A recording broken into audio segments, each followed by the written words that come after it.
अस्सलाम वालेकुम everyone, welcome to लॉवर्ड्स। आज हम डिस्कस करेंगे powers and functions of UK prime minister. तो सबसे पहला पावर और फंक्शन ब्रिटिश प्राइम मिनिस्टर का यही है कि वो leader of the House of Commons होता है। और जैसे कि हम जानते हैं कि बरतानिया में पार्लियामेंट्री फॉर्म ऑफ गवर्नमेंट है, तो जो हाउस ऑफ कॉमन है यहाँ पर वो मोर पावरफुल है than the House of Lord's.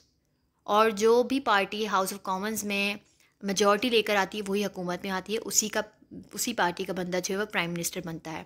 इसलिए यहाँ पर कहा गया है कि वो leader of the House of Commons होता है यूके का प्राइम मिनिस्टर। और वो चीफ स्पोक्समैन भी होता है उनकी गवर्नमेंट के। जो भी इंपॉर्टेंट डिसीजंस होते हैं या इंपॉर्टेंट अनाउंसमेंट होती है तो उनका जो चीफ स्पोक्समैन है वो यूके का प्राइम मिनिस्टर होता है, वो उनको अनाउंस करता है जो भी डिसीजंस उसने लिए या फिर उसकी काबीना ने लिए।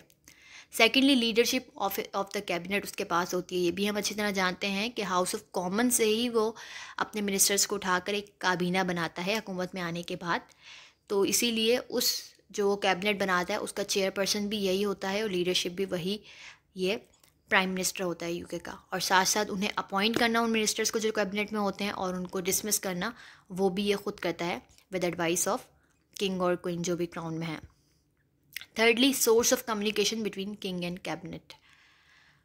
जो कम्युनिकेशन होती है between the crown and cabinet उसकी भी सोर्स ही होती है कि जो भी काबीना ने जो भी पॉलिसीज़ बनाई हैं, कोई भी अनाउंसमेंट्स करनी है, कुछ भी डिसीजंस लिए हैं, जिस भी मामलात में उनमें डिस्कशन चल रही है, उन सब की बात को जो कन्वे करता है प्राइम मिनिस्टर वो किंग के पास या क्वीन जो भी क्राउन में उसके पास करता है। और अगर क्राउन ने कुछ कम्युनिकेट करना है कैबिनेट से तो वो डायरेक्टली नहीं बल्कि वो प्राइम मिनिस्टर को उसके बारे में बताते हैं और prime minister as a chairperson as a leader of the cabinet उनको वहाँ पर डिलीवर करता है उनके मैसेज।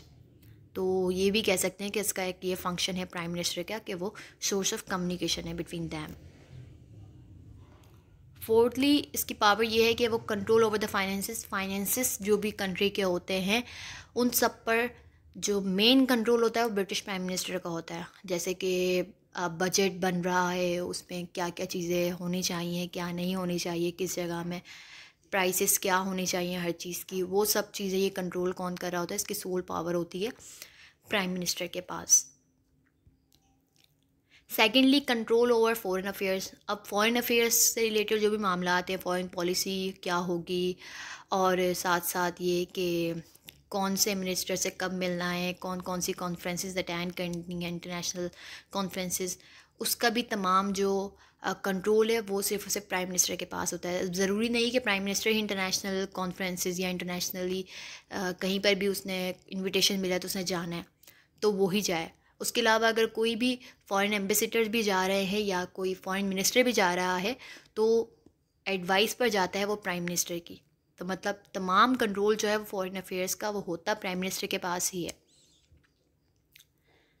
सिक्स पावर उसके पास ये है कि वो चेयरमैन होता है बहुत सारे डिपार्टमेंट्स का। ज़ाहिर है उसकी हुकूमत में के अंडर में जो भी डिपार्टमेंट बनते हैं अलहदा बहुत सारे डिपार्टमेंट्स होते हैं हर गवर्नमेंट में, हर स्टेट में, तो उन सब का चेयरपर्सन जो है वो प्राइम मिनिस्टर होता है मेन जो है। इसके बाद सेवेंथ पॉइंट में ये है कि उसके पास पावर्स होती हैं कि वो अपॉइंटमेंट कर सकता है। जैसे कि हमने क्राउन की पावर्स भी कुछ पढ़ी थी क्राउन प्रेरोगेटिव्स में भी कि उसके पास ये पावर्स होती हैं कि वो एम्बेसडर्स को अपॉइंट कर सकता है या जो आर्मी के या डिफेंसेस के जो ऑफिसर्स होते हैं उनको अपॉइंट करता है वहाँ पर क्राउन। तो हमने वहाँ पर एक बात ये पढ़ी थी कि वो एडवाइस पर करेगा कैबिनेट की, कैबिनेट से मींस प्राइम मिनिस्टर की एडवाइस पर करेगा। तो इस तरह हम कह सकते हैं कि इनडायरेक्टली जो अपॉइंटमेंट है वो कौन कर रहा होता है, वो प्राइम मिनिस्टर कर रहा होता है कि एम्बेसडर्स को भी करता है या जो भी गवर्नर्स होते हैं डिफरेंट स्टेट्स के उनको, या जो मिलिट्री के या डिफेंस के जो भी ऑफिशियल्स हैं, डिप्लोमेटिक रिप्रेजेंटेटिव्स हैं, मिनिस्टर्स हैं, तमाम की अपॉइंटमेंट्स कर तो क्राउन रहा होता है लेकिन on the advice of prime minister. तो हम यही कह सकते हैं कि इनडायरेक्टली उसके पास पावर होती है प्राइम मिनिस्टर के पास कि वो अपॉइंट करता है यहाँ पर।